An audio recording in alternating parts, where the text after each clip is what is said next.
May isang dating NBA superstar na gustong bumalik sa liga.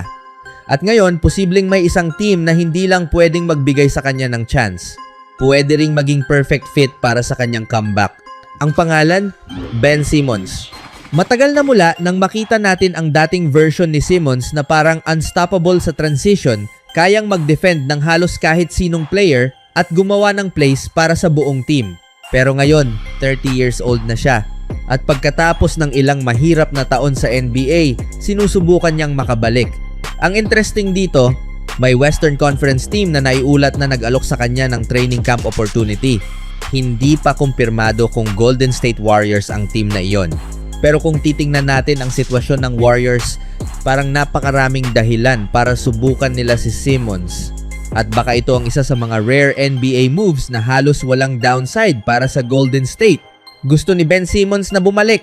Ang huling NBA appearance ni Ben Simmons ay noong 2024-25 season kasama ang Los Angeles Clippers. Pagkatapos noon nawala siya sa NBA radar. Pero mukhang hindi pa tapos ang career niya. Ayon kay ESPN's Mark J. Spears, sumali si Simmons sa isang minicamp ng Australian national team sa Melbourne bilang bahagi ng kanyang paghahanda para sa posibleng NBA comeback. At hindi lang basta training ang nangyayari. May mga teams na raw na interesado sa kanya. Mayroon pang Western Conference team na naiulat na nag-alok ng training camp spot. At doon nagsisimula ang speculation. Sino ang team na iyon? Hindi pa natin alam. Pero may isang team na kapansin-pansing may dahilan para pag-isipan ang move. Golden State. Bakit Warriors ang isang interesting destination? Simple lang. Mayroon pang 2 available roster spots ang Warriors. At matapos ang napakatahimik nilang off-season, kailangan pa rin nilang kumpletuhin ang kanilang roster bago magsimula ang regular season. Pwede silang kumuha ng veteran. May mga pangalan tulad ni Kelly Olynyk at Georges Niang na naiugnay sa team. Pero pagkatapos nilang punan ang 14th spot, meron pa silang final roster position na pwedeng pag-agawan sa training camp. At dito maaaring pumasok si Simmons. Hindi kailangang bigyan siya agad ng guaranteed contract. Hindi kailangang sabihin ng Warriors na si Ben Simmons ang sagot sa problema natin. Hindi. Pwede nilang gawin itong simple. Bigyan siya ng pagkakataon. Tingnan kung ano pa ang kaya niyang gawin. At kung hindi siya maging fit, move on. Pero kung makita nila ang dating athleticism at defensive ability niya, biglang nagiging interesting ang gamble. Dahil wala namang malaking mawawala sa Golden State, ito ang pinakamahalagang bahagi ng argument. Hindi naman papasok ang Warriors sa season bilang obvious championship favorite. May mga question marks ang kanilang roster. May aging core at sinusubukan nilang bumalik sa playoff picture. Kaya kung may low-risk opportunity na kumuha ng dating All-NBA level player, bakit hindi subukan? Lalo na kung training camp invitation lang muna ang pag-uusapan. Hindi kailangan ng Golden State na umasa kay Simmons. Pero pwede nilang tingnan kung may natitira pa sa dating player na nakita natin sa Philadelphia. At kung meron, napakalaking bonus iyon. Isipin natin kung anong klaseng player si Simmons noon. May dahilan kung bakit napakataas ng expectations sa kanya noong unang bahagi ng kanyang career. Si Simmons ay naging Rookie of the Year, naging All-NBA Third Team Selection, at nagtapos pa sa second place sa Defensive Player of the Year voting. Hindi lang siya ordinaryong role player. Noong nasa peak form siya, isa siyang napakalaking playmaking forward na kayang magdala ng bola, mag-set up ng teammates, kumuha ng rebounds, at mag-defend ng maraming positions. At ang pinaka-interesting, athleticism. Sa transition, napakahirap siyang pigilan. Kapag nakuha niya ang bola at nakatakbo sa open court, kailangan ng kalaban ng malaking defensive effort para pigilan siya. Kaya nga nung early years niya sa NBA, may mga comparison pa sa kanya kay LeBron James. Sobrang taas ng ceiling, pero alam natin kung ano ang nangyari pagkatapos. May bagong report na maaring magbigay ng clue. Ayon sa report, sinabi ni David Patrick, assistant coach ng Arizona State at Australian national team, na nakikita niyang bumabalik ang ilan sa athleticism ni Simmons. At kung totoo iyon, malaking bagay iyon. Dahil hindi naman kailangan ng Warriors na maging 2021 version ni Ben Simmons ang dumating sa training camp. Hindi nila kailangan ng superstar.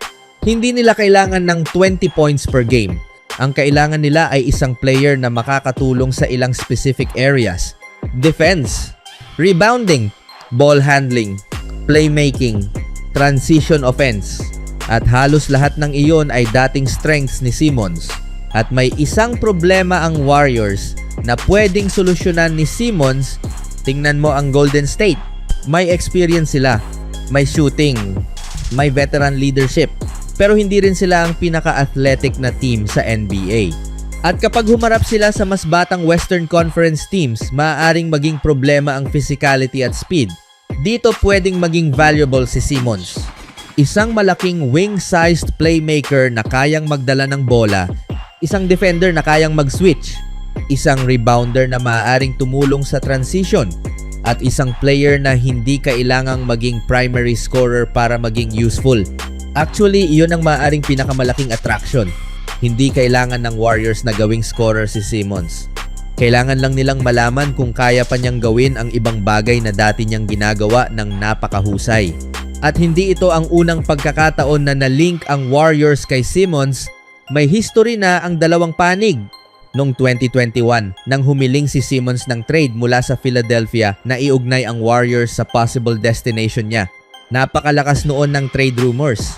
At naging bahagi pa ng kwento ang Warriors owner na si Joe Lacob. Nagkomento si Lacob tungkol sa potential Simmons trade at kalaunan ay napatawan ng $50,000 fine dahil itinuring ng liga na lumabag iyon sa anti-tampering rules. Ibig sabihin, hindi bagong pangalan si Simmons sa Warriors organization. Matagal na siyang naging potential target, pero may malaking pagkakaiba ngayon. Noong 2021, kailangan nilang i-trade for him. Ngayon, hindi na. At iyon ang malaking difference. Kung susubukan ng Warriors si Simmons ngayon, hindi nila kailangang isakripisyo ang isang malaking bahagi ng kanilang roster. Hindi nila kailangang magbigay ng maraming assets. Hindi nila kailangang gumawa ng blockbuster trade. Pwede nilang sabihin, halika sa training camp, tingnan natin kung ano ang kaya mo. At kung hindi gumana, walang malaking disaster. Pero kung gumana, biglang may potential rotation piece ang Golden State. At iyon ang klase ng gamble na pwedeng gawin ng isang team na nasa posisyon ng Warriors ngayon. Pero tingnan natin ang upside. Sabihin nating bumalik ang 70% ng dating Ben Simmons. Hindi superstar, hindi All-NBA, hindi DPOY candidate. 70%. Kaya ba niyang maging useful sa Warriors? Absolutely. Isang athletic defender, isang secondary ball handler, isang transition playmaker, isang rebounder, at isang player na kayang gumawa ng plays nang hindi kinakailangang dominahin ang bola. Para sa Golden State, maaaring sapat na iyon.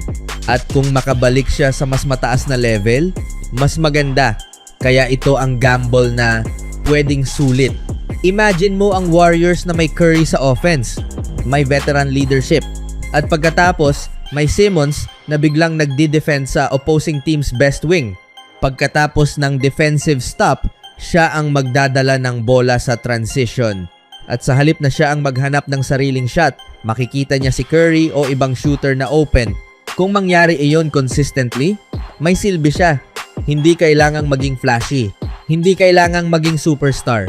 Kailangan lang maging effective. Kaya ngayon, dalawang tanong ang kailangang bantayan. Una, ang Warriors ba ang Western Conference team na nag-alok kay Simmons ng training camp opportunity? Hindi pa natin alam.